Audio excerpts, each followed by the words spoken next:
Bonjour à tous et bienvenue à ce premier Café Sapiens de la rentrée.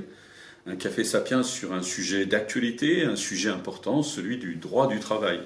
Donc, comme nous l'avons expliqué dans notre invitation, nous allons essayer de voir quelles seraient les réformes nécessaires pour participer à cet effort de plein emploi qui est le premier objectif du gouvernement et en même temps l'objectif de tous les Français, bien évidemment.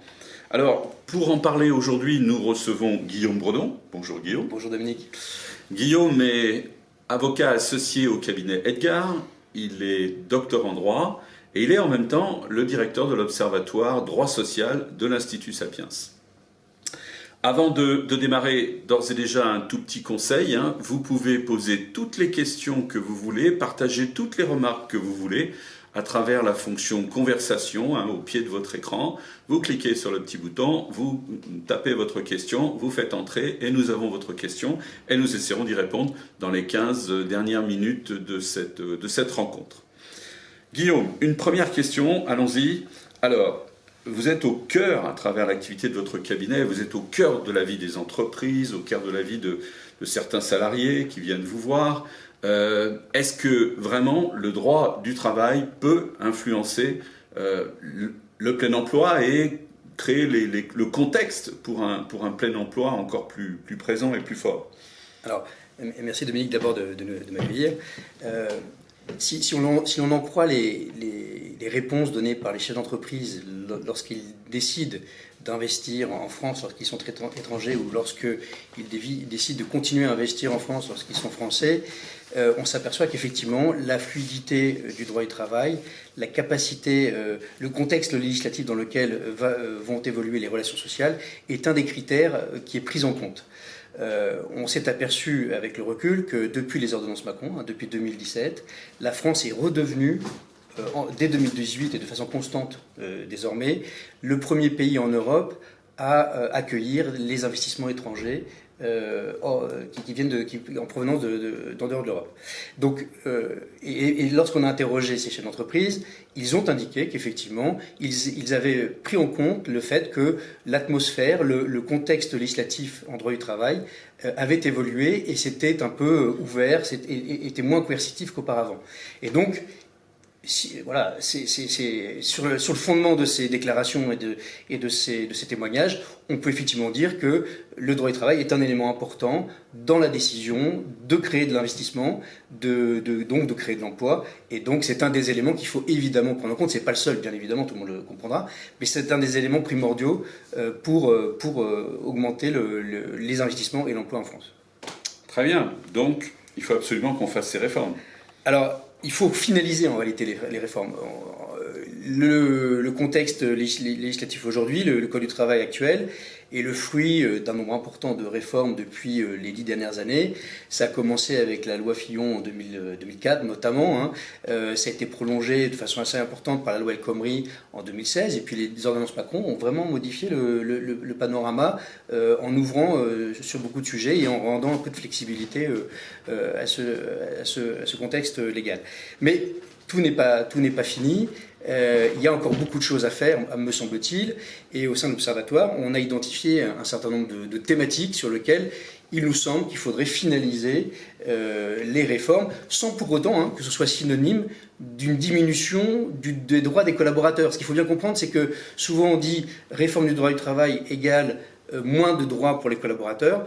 Moi je pense que ce n'est pas le cas, on peut réformer, rendre les choses plus simples, plus flexibles, sans pour autant porter préjudice aux droits des collaborateurs. Donc parmi les différents sujets que l'on a travaillés, il y a un grand sujet, le premier, qui est la représentation du personnel, qui reste encore à parfaire. On va pouvoir y revenir. Il y a le contrat de travail qui a été abandonné depuis les lois CPE, qu'on n'a jamais retouché, mais qu'il faudrait enfin revoir, revisiter. Quelques points. En matière du travail, on verra peut-être tout à l'heure ou une autre fois que c'est plus le sujet, me semble-t-il, primordial. En réalité, tout est déjà possible. Il faut simplifier les procédures du code du travail, ça c'est sûr. Il y a beaucoup de normes qui sont désuètes ou qui n'ont absolument aucune utilité, voire qui complexifient les relations.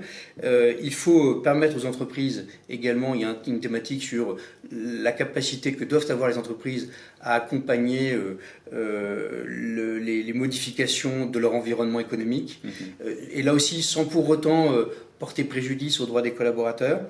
Il faut, à mon sens également, recentrer les missions d'inspection du travail, améliorer le fonctionnement des prud'hommes, et puis prendre certaines mesures pour empêcher le blocage du pays et permettre un maintien de la liberté d'entreprendre. Donc voilà les différents thèmes qu'on peut revisiter ensemble si vous le souhaitez. Tout à fait. Je vois qu'avec cette liste, on couvre vraiment le sujet du plein emploi, hein, parce qu'on a tous vécu, directement ou indirectement, quelques ralentissements à ce plein emploi à cause de réformes qui nous manquaient dans ces domaines. Alors, si j'ai bien compris, votre slogan, c'est moins de normes, mais pas moins de droits. Absolument. Et ça, expliquez-nous un petit peu. Moins de normes, moins de droits. Alors, pour la France, c'est incroyable, quoi. Moins de normes, c'est pas possible. Bah, c'est vrai que c'est le réflexe pavlovien des législateurs, c'est de penser, ou des ministres du Travail, c'est de penser qu'ils vont résoudre le problème en créant plus de normes. Ben voilà. Et chaque ministre, il va de sa propre loi. Si en plus elle peut porter son nom et s'il peut inscrire son nom dans l'histoire du droit, c'est encore mieux. Et en réalité, on s'aperçoit que cet empilement de normes n'est jamais positif parce que ça crée de l'insécurité juridique, ça crée de la complexité et pour autant, ça ne crée pas forcément plus de droits pour les collaborateurs. Donc en fait, moins de normes ne veut pas dire moins de droits. Il faut y prêter attention, faire attention à ce qu'on fait, bien évidemment.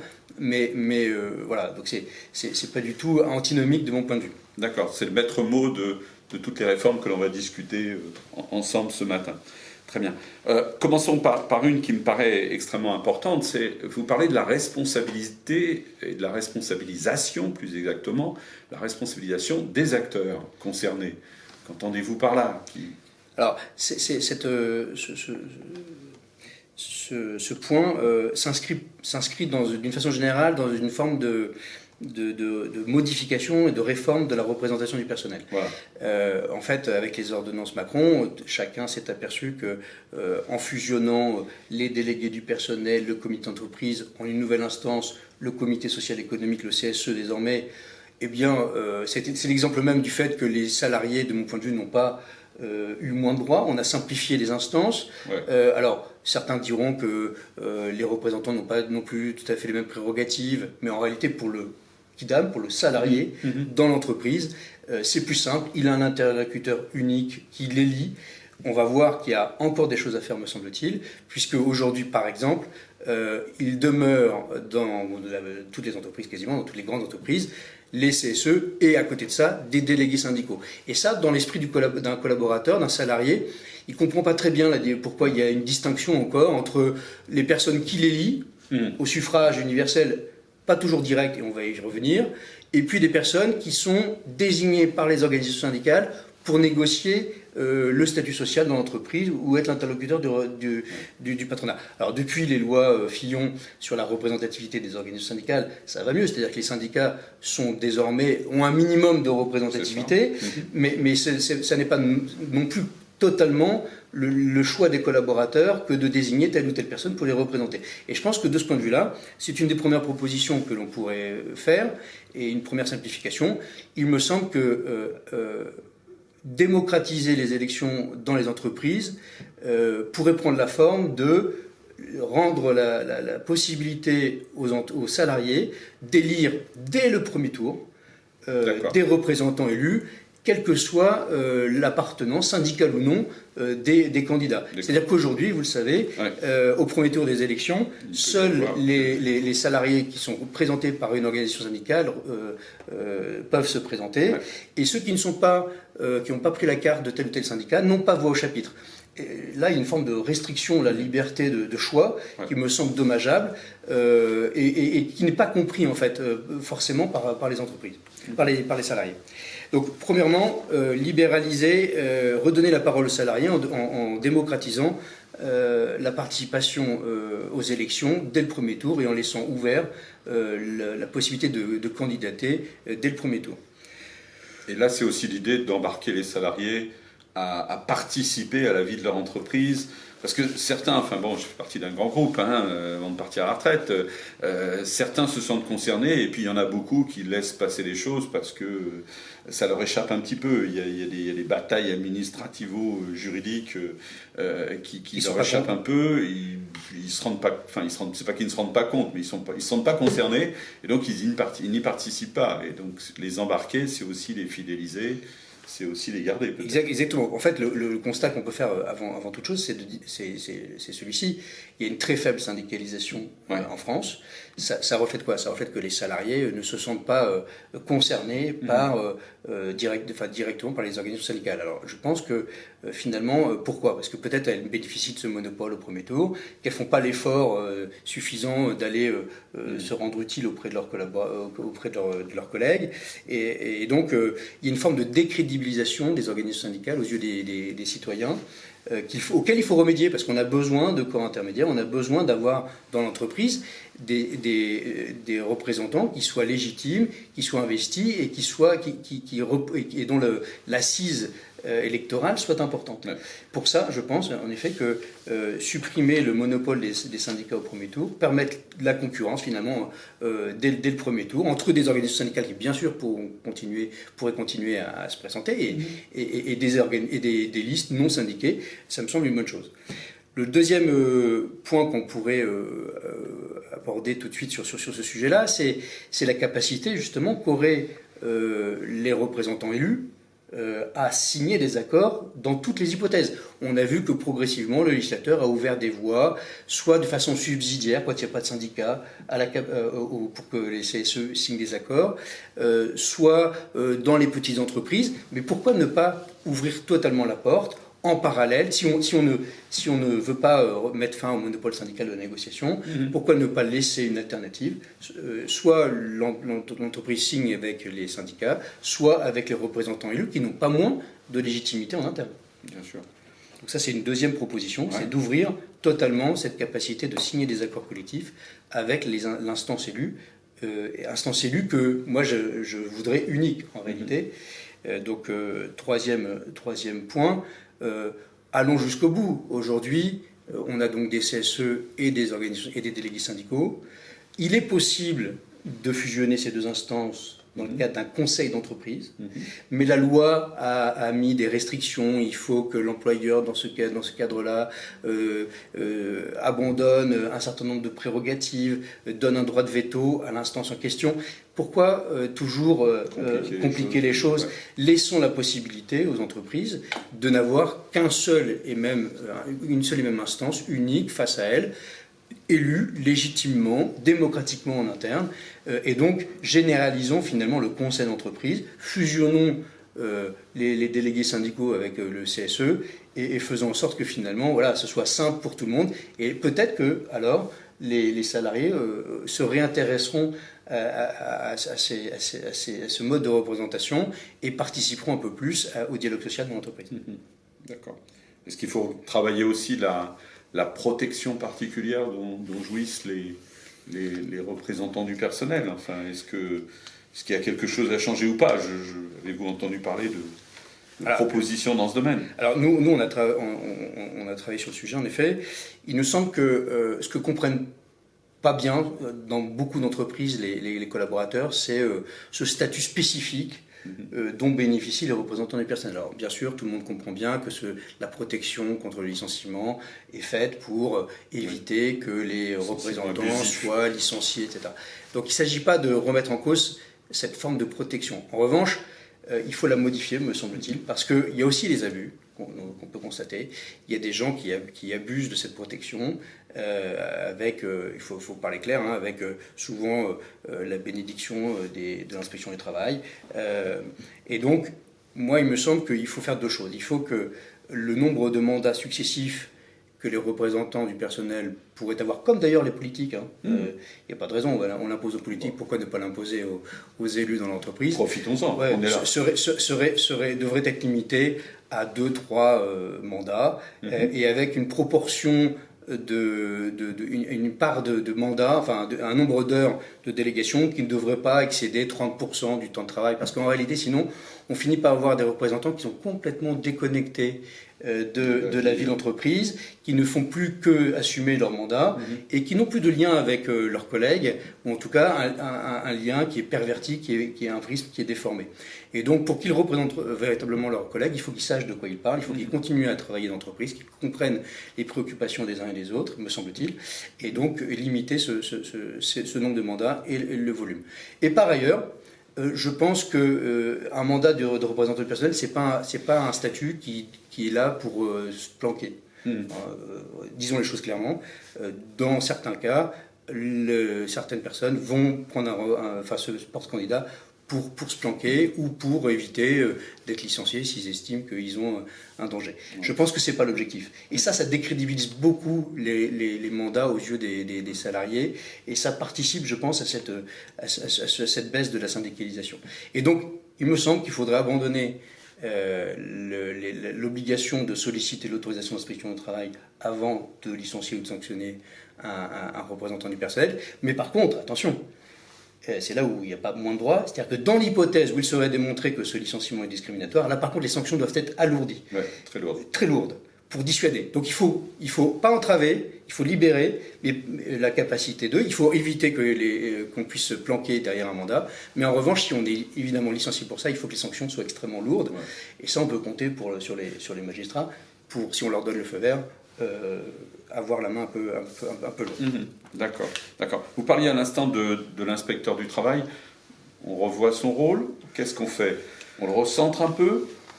Moi, je pense que, au sein de l'Observatoire, on pense que l'inspecteur du travail et les missions sont trop importantes, sont trop vastes, et ce qui fait qu'elle n'est pas suffisamment, à mon sens, concentrée sur les vrais sujets. Les vrais sujets, c'est quoi? C'est la protection des collaborateurs contre les accidents du travail, donc le respect par l'ensemble des entreprises des règles d'hygiène et de sécurité. C'est donc une assistance à la prévention, c'est pas toujours la sanction, mais c'est une assistance à la prévention des risques psychosociaux, ce genre de choses. Et puis c'est aussi la lutte contre le travail illégal, parce que là, ça c'est un vrai. Le travail illégal, le travail au noir, ça c'est un vrai. Ça porte véritablement préjudice à ceux qui en sont victimes. À tout le monde. Ça porte préjudice à tout le monde. Ça fausse la concurrence. Ça réduit les cotisations, ça met les collaborateurs dans une situation de précarité extrême. Ils ne cotisent pas, ils ne sont pas protégés ni à la retraite, ni au chômage. On l'a vu pendant la période Covid. Tout le monde a été indemnisé, sauf les gens qui n'étaient pas déclarés, parce qu'il n'y avait aucun moyen de les indemniser pour les aider alors qu'ils ne pouvaient pas travailler comme les autres. Voilà. Et ça, cette triche-là, je pense que l'inspection du travail a du pain sur la planche à ce sujet. Et je pense que si elle pouvait recentrer ses efforts là-dessus, ce serait mieux, plutôt que de venir, parfois, comme on le constate souvent, interférer dans les relations sociales au sein des entreprises, avec une vision qui n'est pas toujours très impartiale, on va le dire comme ça. Le nombre d'exemples que l'on pourrait citer est infini, donc voilà. D'accord. Alors puisqu'on en est à la simplification, on s'attaque au code du travail, on essaie de le simplifier, ce fameux gros bouquin de... C'est un peu l'arlésienne, c'est toujours plus facile à dire qu'à faire, mais il y a quand même franchement une évaluation des normes qui devraient être faites. Ça, c'est pas mal. Il y a eu pas mal de choses de réaliser avec les ordonnances Macron, il faut reconnaître.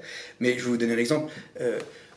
Quand un entrepreneur d'une PME, moins de 250 salariés, envisage de céder son entreprise, il a l'obligation de consulter préalablement à la signature de son deal les salariés individuellement pour savoir si oui ou non ils ne seraient pas candidats au rachat de leur propre entreprise. Ça, c'est la fameuse loi Hamon. Mais honnêtement, moi, je le vis au quotidien.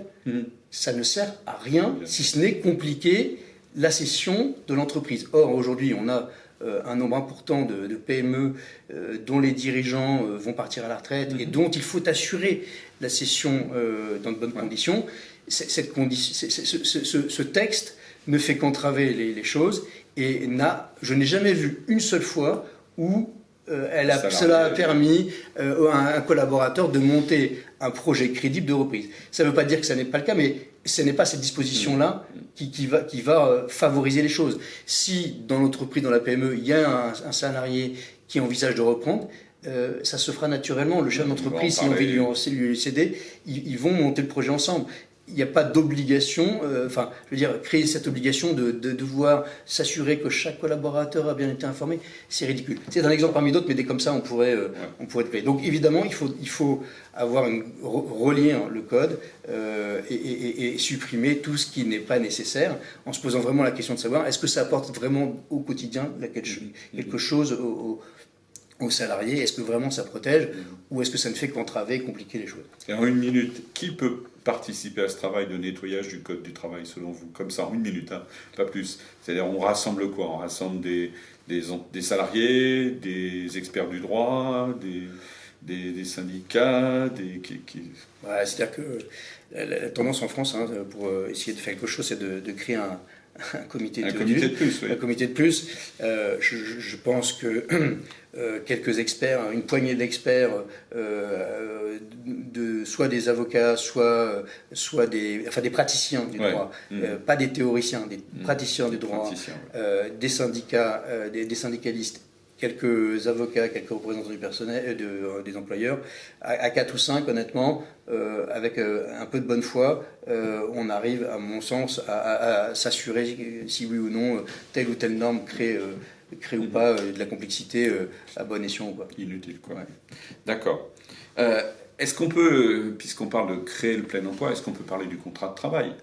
Alors, quid du débat entre CDD, CDI? Quelles sont vos propositions? Où faut-il aller? Et puis quand on parle de CDD, en parallèle, on peut presque y ajouter les travailleurs indépendants, parce que c'est presque une forme de CDD, quelque part, ces travailleurs indépendants qui ne sont pas toujours bien traités. On voit souvent les travailleurs indépendants à travers le CAPSUP, vraiment qui est indispensable au fonctionnement de la France et qu'on paye à gros prix. Et on se dit, tout le monde est comme ça, mais c'est loin d'être le cas quand même. Hein. Donc, on fait quoi pour le contrat de travail? C'est-à-dire que le contrat de travail, il n'a pas bougé depuis des années. Hein. Là, pour le coup, oui. c'est quelque chose qui... je crois que c'est Juppé qui avait tenté le CPE il y a 25 ans ou 30 ans maintenant. 25 ans. Depuis, ça n'a pas bougé. Les législateurs ont eu trop peur de remettre les gens dans la rue. Je pense que ça a été mal compris, cette réforme, mais il me semble qu'elle était nécessaire. De quoi parle-t-on aujourd'hui? En fait, on a une législation extrêmement pointilleuse pour encadrer le CDD. Quel a été l'effet de cela? C'est que les acteurs économiques ont contourné le problème en créant des formes de travail qui s'exonèrent du contrat de travail. Les fameux travailleurs indépendants des plateformes, par exemple. En fait, il y a pas mal de formes comme ça qui peuvent être identifiées. Et en fait, le constat, c'est que ces travailleurs des plateformes sont dans on en a déjà parlé une fois, sont dans un état, dans une situation de précarité qui est totale, précarité économique, précarité sociale. Alors on essaie d'y remédier en créant un statut spécifique qui va ressembler au contrat de travail, mais tout ça pour ne pas finalement toucher au CDD. Moi je pense qu'en réalité, un travailleur qui travaille pour les grandes plateformes ou qui travaille dans ce cadre-là, il serait mieux couvert s'il était en CDD qu'aujourd'hui. Et donc, il me semble qu'il faut ouvrir le formalisme, supprimer le formalisme des CDD, permettre aux employeurs de conclure des CDD un peu comme ils l'entendent, pour être très clair, dès lors qu'ils ont un projet spécifique ou dès lors qu'ils ont un besoin ponctuel, donc en libéralisant en supprimant toutes les délais de carence, les délais maximaux, etc. Mais en contrepartie, parce qu'il faut qu'il y ait une contrepartie, bien sûr, il faut que moins de normes, mais plus de protection. Voilà, ou en tout cas tout autant. Mais en contrepartie de quoi? Il faut que l'indemnité de précarité augmente en fonction de la précarité, de la durée du CDD. Ouais. Mon idée, c'est de dire, aujourd'hui, quand on est en CDD, on a 10% de précarité, quelle que soit la durée du CDD. Il me semble que plus le collaborateur aurait de CDD avec l'employeur, plus l'indemnité de précarité, plus longtemps il serait employé, plus l'indemnité de précarité devrait augmenter, de telle sorte qu'à un moment donné, l'employeur ait un intérêt à le basculer en CDI. On sait qu'aujourd'hui, dans les faits, le CDD, c'est l'antichambre du CDI. Oui. Dans beaucoup d'entreprises, notamment les PME, l'employeur pour tester le collaborateur, parce qu'il ne peut pas le faire autrement, il l'embauche en CDD. Alors, ce n'est pas légal aujourd'hui, mais c'est comme ça que ça se passe. Il faut le principe de réalité. Ouais. Donc, si on veut lui permettre de libérer l'emploi, il faut ouvrir ses CDD, laisser la possibilité de tester les collaborateurs. Ce n'est pas anormal de tester son collaborateur. Et puis, après, faciliter, rendre utile et rendre intéressante, si vous voulez, la bascule en CDI, de telle sorte que voilà. Et puis aussi, on s'aperçoit que aujourd'hui, notamment les jeunes, ce statut de CDD, ça leur convient pas si mal en fait. Ouais. Beaucoup sont très intéressés par ne pas s'engager non plus sur le long terme. Et donc aujourd'hui, ça n'est plus vécu du tout forcément comme une contrainte. Je vois des gens qui démissionnent dans certains secteurs de leur emploi en CDI, notamment par exemple dans la santé, pour préférer des CDD parce qu'ils sont mieux payés et parce que ça leur permet de faire des pauses de temps en temps. Donc prenons acte de tout ça et plutôt que de maintenir un système rigide qui finalement favorise le recours à un travail indépendant où là c'est la grande précarité et là c'est maintenir les gens dans un état qui est inadmissible, ouvrons et flexibilisons les choses. Ça c'est pour le CDD. Pour le CDI, oui. Là c'est pareil, c'est-à-dire que si on veut que le CDI soit attractif, alors aujourd'hui on parle de plein emploi, etc., mais parce que la conjoncture jusqu'à présent est bonne, que l'économie est sous perfusion depuis 2-3 ans et où tout va bien, il n'y a plus de liquidation judiciaire d'entreprise, parce qu'il n'y a plus de... Toutes les entreprises sont soutenues. Je ne suis pas sûr que ça dure éternellement, ça. Donc cette situation me semble être une forme de bulle, et donc il me semble qu'il faut qu'on continue à réformer. Donc pour le CDI, me semble-t-il, il faut permettre aux salariés, aux employeurs, de convenir que telle ou telle cause, la survenance de telle ou telle situation emportera une cause réelle et sérieuse de rupture. Ouais. Pareil, je vous donne un exemple. Si vous embauchez un chauffeur de poids lourd et qu'il perd son permis, ouais. Il me semble qu'il est du bon sens que de convenir que s'il a perdu son permis, il ne peut plus exercer ses missions, et donc c'est une cause de licenciement. Ouais. Aujourd'hui, ce n'est pas le cas, par exemple. Ouais. En tout cas, ce n'est pas aussi mécanique que ça.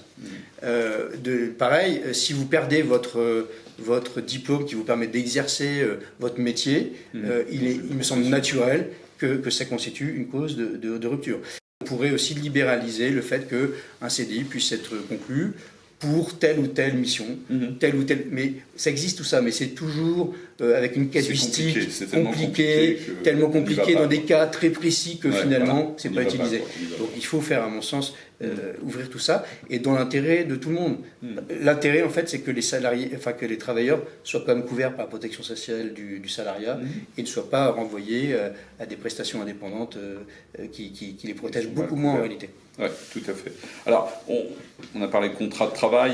Est-ce qu'on peut en profiter pour régler la discussion sur la durée du travail? Est-ce qu'il y a encore une discussion autour de la durée du travail? Parce qu'on a les hommes politiques qui, de temps en temps, nous ressortent l'idée de la suppression des 35 heures. Enfin bon, est-ce qu'il y a encore quelque chose à dire et à faire dans ce domaine? Honnêtement, ça va peut-être vous étonner, mais moi je pense qu'il n'y a plus rien à faire. En réalité, aujourd'hui, par accord, on fait ce qu'on veut. Voilà. On peut faire travailler plus.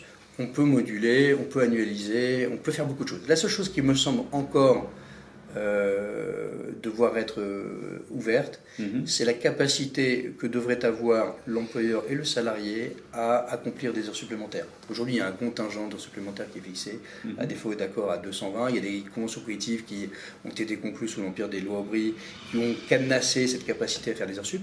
Mais quand on voit aujourd'hui la pénurie de main-d'œuvre dans certains secteurs, les besoins de production, les exonérations fiscales et sociales qui sont intéressantes et qui favorisent l'accomplissement d'heures supplémentaires, pour les salariés aussi. On a vu, le plafond d'exonération fiscale est passé de 5 000 à 7 500 euros par an. Pourquoi ne pas laisser ouvrir cette capacité à accomplir les heures sup? Je ne dis pas qu'il faut rendre obligatoire de faire 400 heures, 400 heures supplémentaires par an. Il faut laisser la possibilité de le faire d'un commun accord. Toujours dans un esprit de flexibilité et de l'idée de... On diminue un peu la pression des petites normes et des fins de normes, en fait. La grande norme est souvent une bonne idée, mais c'est tout ce qui s'y crève derrière qui devient un frein. Et puis, on essaie de donner un petit peu plus de droits. D'accord. Alors, d'ailleurs, Dominique, quitte à ce que les heures qui seraient effectuées au-delà d'un certain seuil en termes de volume annuel soient un peu mieux majorées.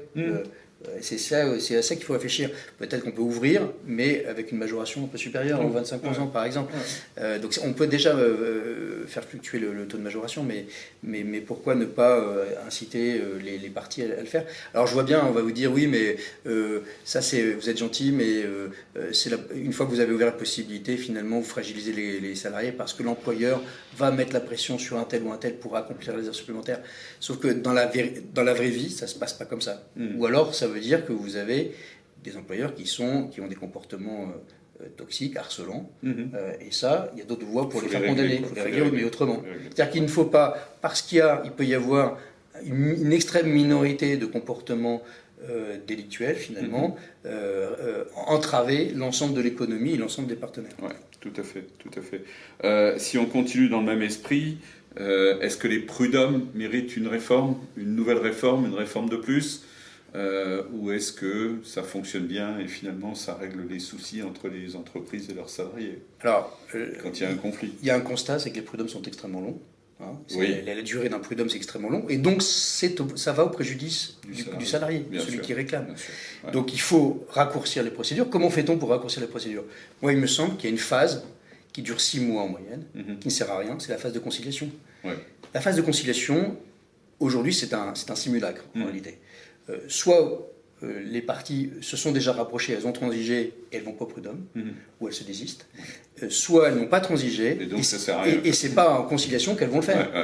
Si ce n'est, sauf, aujourd'hui, parce que les chiffres vont être un peu truqués, que depuis la dernière réforme, finalement, vous avez un intérêt fiscal et social à concilier au prud'homme. Donc en fait, ce qui pouvait être réglé auparavant dans le cas d'une transaction, finalement, on vient devant le prud'homme juste pour bénéficier de l'exonération fiscale et sociale. Mais en fait, c'est un leurre. Donc les chiffres ont remonté, le nombre de conciliations ont remonté, mais c'est artificiel. Donc, pour régler, il faut supprimer cette phase de conciliation. On gagnera 6 mois en moyenne sur les procédures prud'homales.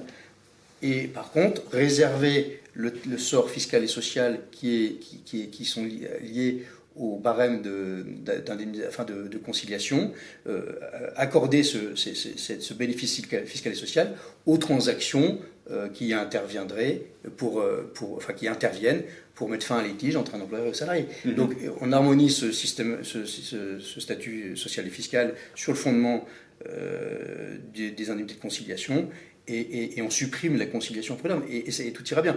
Deuxième élément, il faut que, parce que c'est quand même très hétérogène au niveau des conseillers prud'hommes, il faut à mon avis renforcer la formation de ces conseillers prud'hommes, et donc avec le gain de temps qu'on va récupérer par la suppression des conciliations, on pourra probablement, et les coûts et les économies, parce que ça générera des économies, on pourra probablement assurer une meilleure formation des conseillers prud'hommes pour que le niveau soit plus homogène.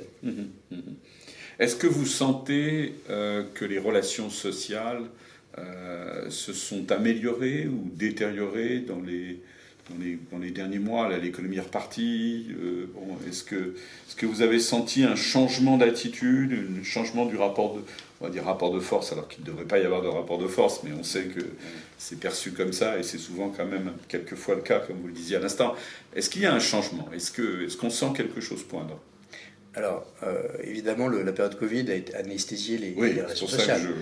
Depuis 2 ans, les relations sociales se sont concentrées sur la gestion du Covid, avec une beaucoup moindre conflictualité parce que les gens n'étaient pas forcément sur place. Les représentants du personnel, les réunions se sont faites en visio beaucoup plus, et ce qui finalement aseptise un peu les relations. Donc en fait, il faut passer au télétravail pour les CSE.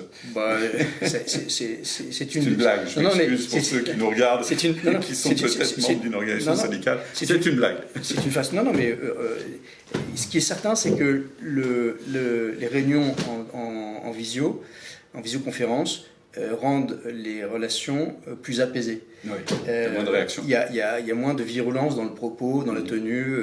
Est-ce que c'est bon ou est-ce que c'est mauvais? Je ne sais pas. Je ne sais pas vous dire. Je pense que quand on doit se dire les choses, autant se les dire franchement. Maintenant, il faut que ce soit resté constructif et correct. Donc voilà, je pense qu'il y a un équilibre à trouver. Mais globalement, il y a une moindre conflictualité qui a été liée à la période Covid. Si vous voulez on peut parier, je suis sûr que dans les mois à venir, compte tenu du changement de conjoncture économique qui va inévitablement arriver avec les facteurs économiques que l'on connaît, l'inflation, les problèmes de matières premières, l'augmentation des coûts d'énergie, la fin des aides, le remboursement des PGE, etc. À un moment donné, la conjoncture, et d'ailleurs l'INSEE l'annonce, va se retourner. Et donc la conflictualité va nécessairement revenir parce qu'il y aura des revendications sociales très importantes liées à l'inflation. Les salaires, s'ils ne sont pas augmentés à minima au même rythme que l'inflation, les collaborateurs vont perdre du pouvoir d'achat et donc ça va bouger, c'est sûr. Ça va bouger. Et comme il y aura moins de moyens dans les entreprises, ce ne sera pas facile d'accepter les demandes, je pense. Ouais. Alors, parmi vos recommandations, je crois que vous parlez aussi de permettre aux entreprises et aux salariés, vous l'avez mentionné tout à l'heure, d'arriver à s'adapter à la vie économique et à la réalité, plus pas la vie, mais la réalité économique de leur entreprise. Il y a des moments où il faut savoir arrêter une activité en perte, il y a des moments où il faut savoir arrêter une activité qui a moins d'avenir. Il faut en lancer d'autres, bien évidemment, mais il y a des phases d'investissement, etc. Donc, comment est-ce qu'on peut améliorer les choses dans ces moments où c'est souvent un grand moment de friction quand même, hein, la réorganisation partielle, totale d'une entreprise. Vous avez raison, Dominique. Alors, sur ce sujet-là, je pense qu'il y a deux aspects. Il y a là aussi le côté employeur, le côté salarié. Ouais. Le côté employeur, il faut permettre aux entreprises de se réorganiser lorsqu'elles ont besoin de le faire. Et qui est le meilleur, qui est la plus grande capacité à savoir ce qui doit être fait de ce qui ne doit pas être fait? Il me semble que c'est chez l'entreprise. Ouais, donc, il me semble qu'il faut ouvrir la possibilité aux entreprises, encore plus qu'elles peuvent le faire aujourd'hui, de se restructurer quand il est encore temps. Donc ça veut dire donner une définition du licenciement économique qui soit du motif économique qui permette la réorganisation qui soit plus large. D'accord. Ça c'est une chose. Il faut simplifier les procédures. Et côté salarié, il faut mettre fin à cette injustice qui me scandalise personnellement. Vous voyez, je suis plutôt bon employeur, mais là ça me scandalise, qui résulte de la différence de traitement entre un collaborateur d'une PME qui est licencié pour motif économique et celui d'un grand groupe, et le salarié d'un grand groupe, ou au sein d'un grand groupe, celui qui va être licencié dans le cadre d'un PSE, et celui qui va être licencié 2 mois après, mais seul, pour motif économique toujours. Et la différence est énorme. Ouais. Selon que vous pouvez bénéficier d'un plan de sauvegarde de l'emploi ou pas, que vous êtes dans une petite entreprise, dans une grande entreprise, les montants sont significatifs, enfin les montants et l'accompagnement est totalement opposé. Et pour des gens qui peuvent faire exactement les mêmes fonctions, avoir la même ancienneté, le même âge. C'est-à-dire entre l'ouvrier de production de Sanofi, dont le poste va être supprimé, qui va avoir entre 3 et 4 ans de salaire, dans le cas de, tout compris dans le cas d'un PSE, et celui de la biotech, opérateur pareil, ou l'employé, qui aura la même ancienneté, le même âge, etc., qui n'aura que les indemnités conventionnelles de licenciement, il y a un gouffre et une injustice profonde, c'est inéquitable. Donc comment faire?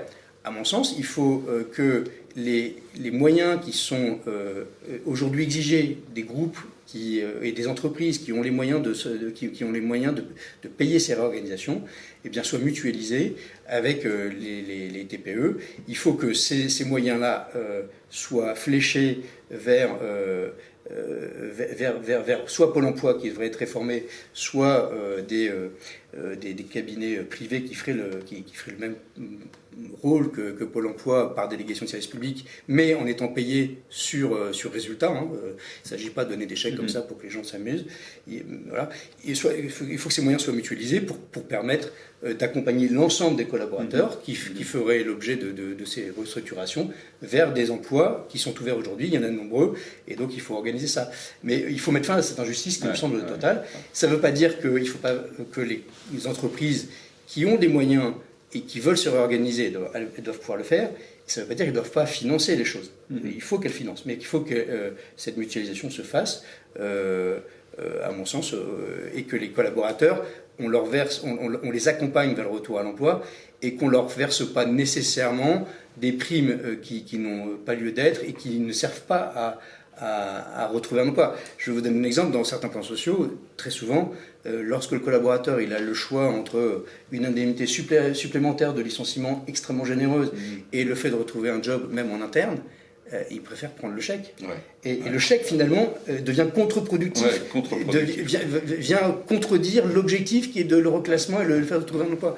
Donc ça, on est une hypocrisie, enfin, dans un système qui est totalement hypocrite, où finalement on s'achète la paix sociale, mais les sommes qui sont mises sur la table ne sont pas fléchées véritablement vers le retour à l'emploi. Donc qu'est-ce qu'on fait ? Je vous dis, on mutualise, on simplifie les procédures, on mutualise les sommes, et sur le fondement d'un système pollueur-payeur, les entreprises qui suppriment des emplois, on leur permet de le faire quand elles en ont besoin, mais elles financent, elles participent au financement de ces actions de reconversion, de formation, de retour vers l'emploi, de l'ensemble des collaborateurs licenciés pour motif économique. Cela étant, pour vous donner une idée, les salariés licenciés pour motif économique sont extrêmement, en termes de rupture du contrat de travail, c'est très faible en fait. C'est pas rare, mais en proportion c'est très faible. C'est pas 10%, je crois, du nombre de ruptures de contrat. Donc il faut recadrer aussi le débat. Oui, il faut recadrer un peu le débat. Je vous propose qu'on prenne quelques questions rapidement, parce qu'on en a plusieurs là. Alors, je vous invite à faire des réponses courtes parce que là j'ai plus de questions que le temps qui nous reste. Alors, est-ce que la situation actuelle du marché du travail où le manque de talent qui devient omniprésent change la problématique de réforme du droit du travail ? Je pense que oui, ça change la donne, puisque finalement, ça inverse le rapport de force. Et donc aujourd'hui, toutes les mesures qui sont complexes et qui visent à restreindre la subordination ou le prétendu pouvoir de l'employeur sur le salarié, en réalité n'ont plus lieu d'être, puisque ça s'inverse. Alors il ne faut pas tomber, c'est conjoncturel peut-être dans l'excès inverse, parce que c'est conjoncturel. Changer, hein. Ça peut changer rapidement. Donc, mais par contre, oui, c'est évidemment, ça change la donne. Ouais. Alors, de mon point de vue. Oui, tout à fait. On va garder pour la fin, la toute fin, comme ça on sera sûr qu'on ne dépassera pas, les questions sur la capacité à faire passer toutes ces réformes auprès de l'opinion publique et de déclencher les grandes manifestations. On est tous d'accord, on les déclenchera. On va y revenir. Hein. Mais bon, sur les prud'hommes, le sujet est celui aussi de la crédibilité du jugement. En tant qu'employeur, avec plus de 70% des jugements en faveur des salariés, c'est l'appel devant des juges professionnels qui comptent réellement. Quid de l'obligation de se faire accompagner par des magistrats professionnels? C'est facultatif aujourd'hui. Alors, il y a deux niveaux. Au prud'homme, ce sont des conseillers prud'hommes qui sont soit issus des organisations syndicales de salariés, soit des représentants des syndicats d'employeurs. Le premier sujet, c'est de former ces gens-là pour que effectivement le niveau soit meilleur et que le taux d'appel soit peut-être moindre, que la qualité des jugements soit mieux, soit plus importante.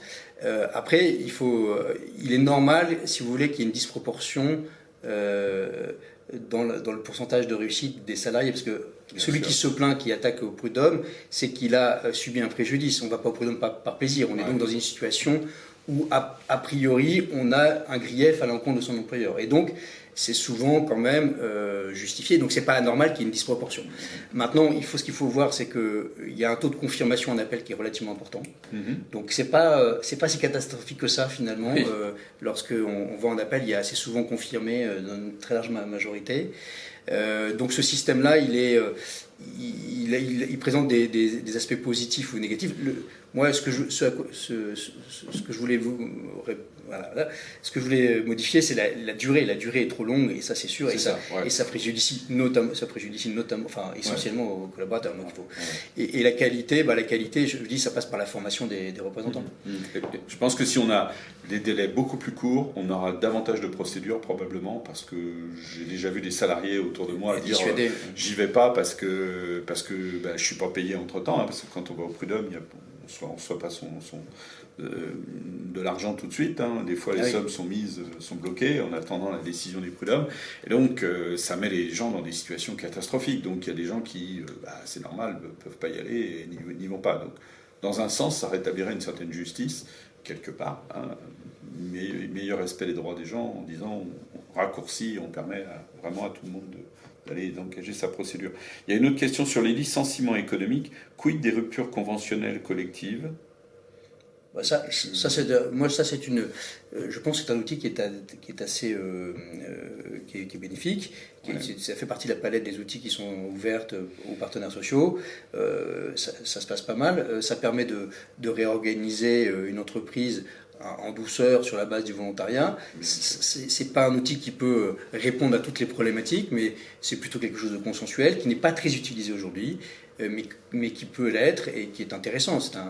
Moi, je trouve que c'est assez intéressant comme outil juridique. Mais encore une fois, ça ne peut pas répondre, par exemple, à une entreprise qui a tout d'un coup un vrai problème économique qu'il doit résoudre de façon quasiment immédiate et de façon importante. Ça permet simplement, peut-être, d'organiser des reconversions progressives d'entreprises, d'emplois qui aujourd'hui sont menacés, et de permettre aux collaborateurs d'aller se former pour aller dans des secteurs plus attractifs où il y a de la demande. Donc c'est un bon outil, me semble-t-il, mais qui ne répond pas à toutes les circonstances. Je vais laisser 2 secondes les questions de côté, parce que je ne voudrais pas qu'on oublie un de vos thèmes, je crois. Dites-moi si je me trompe. Comment faire des propositions pour empêcher le blocage du pays? Ça reste un sujet lié au droit du travail, hein. Alors, il y a beaucoup de politique derrière tout ça, hein. Il n'y a pas que le droit du travail direct, mais quand même, l'association droit du travail, politique, etc., produit et conduit des fois des blocages du pays, ou tout au moins, on va peut-être un peu loin en disant blocage du pays, mais enfin, on parle quand même de blocage d'un certain nombre de centaines de gens, de milliers de gens qui sont victimes et qui ne sont plus rien et qui voulaient juste partir en vacances, et voilà. Bon, donc est-ce que vous avez des propositions dans ce domaine, et qu'est-ce que l'Observatoire propose? Alors, il me semble que comme toute liberté, la liberté, le droit de grève est une liberté qui peut avoir des limites. C'est-à-dire qu'elle n'est pas absolue. Le droit de grève n'est pas un droit qui est supérieur à la liberté individuelle d'aller et venir, à la liberté d'entreprendre. C'est un droit comme les autres, il faut le protéger, il ne faut pas le nier, mais ça n'est pas quelque chose qui est un absolu et qui pourrait venir empiéter sur les autres libertés. Donc je pense qu'il faut le réguler. Et pour le réguler, ce que nous proposons, c'est que dans le privé, on fasse ce qui se passe comme dans le public, c'est-à-dire qu'il y a un minimum de préavis de grève obligatoire, ce qui n'est pas le cas aujourd'hui. Tout le monde pense qu'il y a toujours un préavis de grève qui doit être respecté.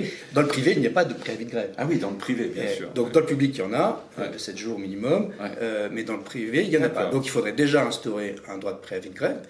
Parce qu'on peut faire grève, mais on peut prévenir quand on va faire grève. Il y a pas on ne peut pas prendre les gens en otage en permanence. Donc l'affaire des salariés de Roissy qui bloquent les voyageurs, là, c'est une histoire de privé qui se met en grève, quoi. Oui, bien sûr. Et pas de public, quoi. Non, Voilà, je n'ai pas suivi si c'était les contrôleurs aériens ou si c'était les bagagistes. Non, c'était les bagagistes, contrôleurs, etc. Tout ça, c'est les droits privés. Je n'aurais pas cité l'entreprise, mais bon, c'est l'aéroport de Paris. C'est les droits privés, il n'y a pas de préavis, il faut instaurer un préavis. La deuxième chose, c'est que pour les missions essentielles que sont les transports, l'énergie, il n'y a pas de raison qu'on n'instaure pas un service minimum. Comme dans le privé, comme dans le public, pardon, comme pour dans les transports finalement sont privés. La RATP c'est privé, la SNCF c'est privé. Oui, c'est vrai. Donc dans les transports, il y a ce service minimum qui est rendu, on va dire, quasi obligatoire, parce qu'en fait on dit que c'est mis en place, mais en réalité ça l'est pas tout à fait. Hein. J'ai remarqué, ouais. C'est Sarkozy qui l'avait mis en place, mais finalement, c'est pas toujours respecté. Il faut que ce service minimum existe dans les missions essentielles. Et ça n'est pas porter une atteinte incroyable au droit de grève. On peut faire grève, mais l'État doit faire en sorte que ça n'aide pas empiéter les autres libertés, encore une fois, d'aller et venir, d'entreprendre, etc. D'accord, très bien, merci beaucoup. Dites-moi si j'ai peut-être oublié de citer un point parmi vos propositions, mais quelqu'un nous dit le problème du CDD, c'est qu'il ne donne pas accès au logement ni au crédit. C'est vrai. Alors, ça, c'est un des sujets auxquels il faut probablement répondre. Il devrait y avoir, de mon point de vue, une réflexion dans les branches ou au niveau national pour faire en sorte qu'il y ait une forme là aussi de fonds de garantie qui puisse venir être mobilisé vis-à-vis d'un propriétaire, vis-à-vis d'un banquier, pour que effectivement il n'y ait pas de discrimination de ce point de vue-là. C'est pas facile à organiser, hein, ça, mais c'est un sujet. C'est pas facile à organiser, mais la remarque. Mais c'est pas pire que le travail indépendant. Mais c'est pas pire que le travail indépendant. Enfin, le pseudo-travail indépendant. Où là, des fois, les exigences sont complètement sont impossibles à faire face. Alors, il y a quelques questions autour du salariat, bien évidemment. Hein, droit du travail, salariat. Vous avez exprimé vos recommandations pour les travailleurs indépendants, mais est-ce que le salariat doit continuer d'être la référence implicite pour le travail? J'ai un petit peu l'impression que vous avez commencé une réponse au début en disant que il y a des protections autour de ce statut du salariat qui sont quand même pas désagréables, mais bon. C'est-à-dire qu'aujourd'hui, le salariat offre quand même un certain nombre de garanties. Garantie contre le risque chômage, garantie contre le risque retraite, vieillesse, donc garantie contre le risque maladie.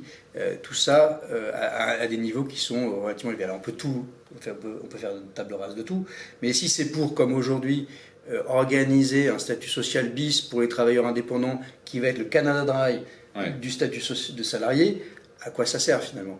Autant rendre le statut de salariat plus ouvert, plus flexible et qui permettra de mutualiser entre plus de monde les risques plutôt que de recréer à côté du salariat un statut du travailleur indépendant qui va encore une fois, progressivement va ressembler au salariat. Ça n'a pas de sens. Oui, tout à fait. De mon point de vue. Non, je suis à peu près d'accord. Après, il y a des vrais travailleurs indépendants. Il faut dissocier les situations. Moi, il y a des vrais, il y a des forcés, j'aurais tendance à dire. C'est ça, exactement. Et ceux contre quoi il faut lutter, c'est les forcés. Voilà. C'est-à-dire, lutter. Ceux qui sont dépendants économiquement. Mais... Ceux qui sont dépendants économiquement. Voilà. En fait, quand vous êtes indépendant, les professions libérales, etc., vous êtes indépendant, mais vous n'êtes pas dépendant économiquement. Vous pouvez gérer votre vie, vous n'êtes pas dépendant d'un seul donneur d'ordre. Quand vous êtes dépendant économiquement d'un seul donneur d'ordre, vous n'êtes plus indépendant. Voilà, c'est un standard. On est d'accord. Alors, quelqu'un nous dit, quelqu'un qui a une approche très prospective, et nous dit, et où en est-on de l'idée de troisième voie entre salariat et indépendant? C'est le parasubordonné, le fameux parasubordonné à l'italienne, c'est-à-dire que c'est cette notion effectivement qu'il y aurait une troisième voie. C'est une piste qui a toujours été explorée, ça fait 30 ans qu'on en parle.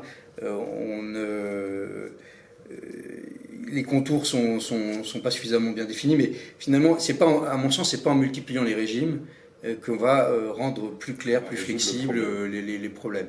Je pense qu'il faut, c'est ma conviction, il faut flexibiliser ce qu'on connaît déjà, le rendre plus simple, plus accessible, parce que c'est des choses qu'on connaît, on ne va pas réinventer les choses, plutôt que de multiplier les statuts, me semble-t-il.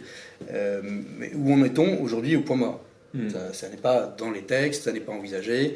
Il y a cette organisation du travailleur indépendant qui est en marche, qui probablement ressemblera à cette parasubordonnée, mais c'est en voie de construction. Voilà.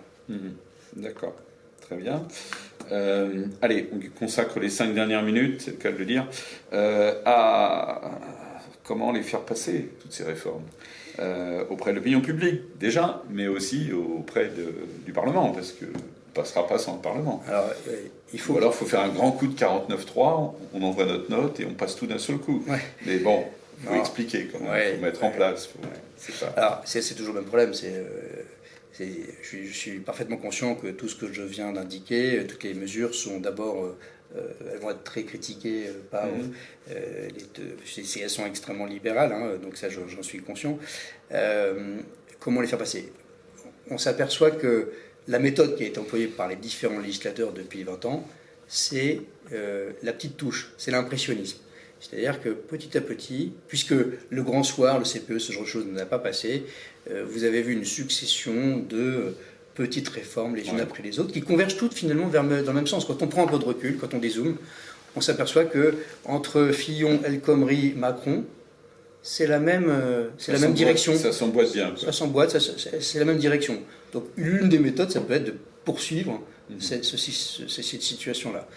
L'autre, ça serait de faire le pari que maintenant les gens sont un peu plus matures, que le citoyen est un peu différent, le citoyen d'aujourd'hui n'a pas les mêmes réflexes que le citoyen d'il y a 30 ans. Les jeunes notamment ont un regard sur le marché du travail qui n'est pas du tout le même. Le marché est en train de se retourner, hein. Les rapports de force entre employeurs et salariés, quand on voit la demande de main-d'œuvre et qui n'est pas pourvue, on voit bien que le rapport de force dans les négociations sur les contrats, sur les salaires, etc., est en train de s'inverser dans beaucoup de secteurs. C'est peut-être le bon moment de rendre tout ça plus flexible. C'est vrai que la méthode, c'est avoir du courage politique. Oui. Je ne suis pas sûr que ce soit la chose la plus partagée. C'est deux mots qui en France, des fois un peu de mal à s'associer. Il n'y a pas qu'en France. Hein, non, il n'y a pas, bien sûr. Mais en France, donc, discours de vérité, il faut peut-être aussi avoir une culture de l'évaluation des normes et de leur efficacité qui soit plus importante. Bien sûr. Partager ça avec les organisations syndicales. Il faudrait que les organisations syndicales quittent leur posture contestataire, pas permanente mais quasi, et voilà.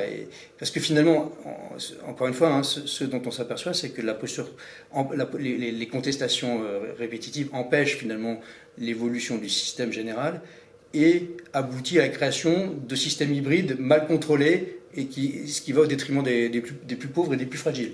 Je ne suis pas certain que finalement on aboutisse au succès. Donc il faudrait que chacun des acteurs fasse un peu ce constat et prenne un peu quitte sa posture. Voilà. Quitte sa posture. Dans l'intérêt de tout le monde. Peut-être aussi, une suggestion, peut-être aussi faut-il mettre un ordre de mise en place de ces réformes. En vous écoutant, je me disais peut-être qu'il faut commencer par la représentation, se battre pour une première réforme qui va permettre peut-être de plus facilement dérouler les autres. C'est-à-dire que si on arrivait à embarquer davantage de Français et de salariés dans la gestion du droit social de leur entreprise, peut-être qu'on peut à la fois leur expliquer les choses, poser les choses calmement et leur permettre de devenir des supporters d'autres réformes parce qu'on les explique, parce qu'il y a un problème d'explication bien évidemment. Moi j'ai envie de faire le pari de la responsabilisation des citoyens, des Français. En fait, il faut responsabiliser les gens, me semble-t-il. Il faut arrêter de considérer les uns et les autres comme des mineurs sociaux dont il faut absolument protéger. Je vous donne un exemple. Aujourd'hui, les comités d'entreprise, les CSE, ont des budgets pour fonctionner, pour financer des activités sociales et culturelles.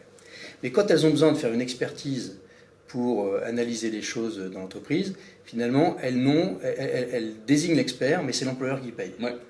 Il y a une forme là d'irritant incroyable du côté employeur qui ne voit pas l'utilité de l'expertise qu'on lui impose et qu'il va devoir financer. Et il sait que les frais de fonctionnement qu'il a payés ne sont pas utilisés. Parce que c'est tellement restrictif ce qu'une organisation syndicale peut faire, enfin que le CSE, pardon, parler d'une organisation syndicale, ce que le CSE peut faire des frais de fonctionnement que l'employeur a versés chaque année, de 0,20, que bon, l'argent n'est pas dépensé et on vient lui demander de payer une expertise de plus. Donc moi, j'avoue qu'en tant que CFO, de temps en temps, ça m'énervait un peu. Ouais. Mais bon.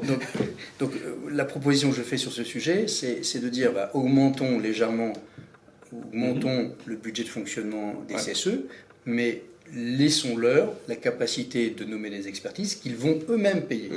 Parce qu'en payant l'expertise, au moment où ils vont la déclarer, ils vont mesurer de l'opportunité ou non de cette expertise. laissons-leur arbitrer aussi les dépenses entre le fonctionnement, les activités sociales et culturelles. Parce que plutôt qu'une expertise qui restera dans les cartons, que personne ne lira, n'est-il pas plus opportun de financer une augmentation du ticket restaurant, ce genre de choses. Voilà, donc c'est des choses, moi j'aurais tendance à dire, responsabilisons les gens, et en leur donnant plus de pouvoir, mais en les responsabilisant, et avec des contreparties, on ne peut pas tout avoir, peut-être que ça pourrait faire bouger les lignes. Très bien. Il est 9h30, on a toujours promis de vous libérer au bout d'une heure. Merci beaucoup, un grand merci à Guillaume pour toutes ces propositions qui ont été apportées. On va les porter, on va tout faire pour que les choses avancent et pour aller progressivement. On ne va pas s'arrêter là, c'était la première, mais il y en aura d'autres. Merci à vous de nous avoir suivis. Je pense que le sujet valait vraiment la peine de passer cette heure à discuter ensemble. N'hésitez pas à parler du replay, à le partager, hein, vous pouvez le récupérer sur notre site. Envoyez-le à tous ceux que vous connaissez qui sont concernés, et en fait c'est tous les Français. N'hésitez pas à l'envoyer à tous les Français. Et puis à bientôt pour un nouveau Café Sapiens dans 15 jours. Merci, au revoir. Merci à tous.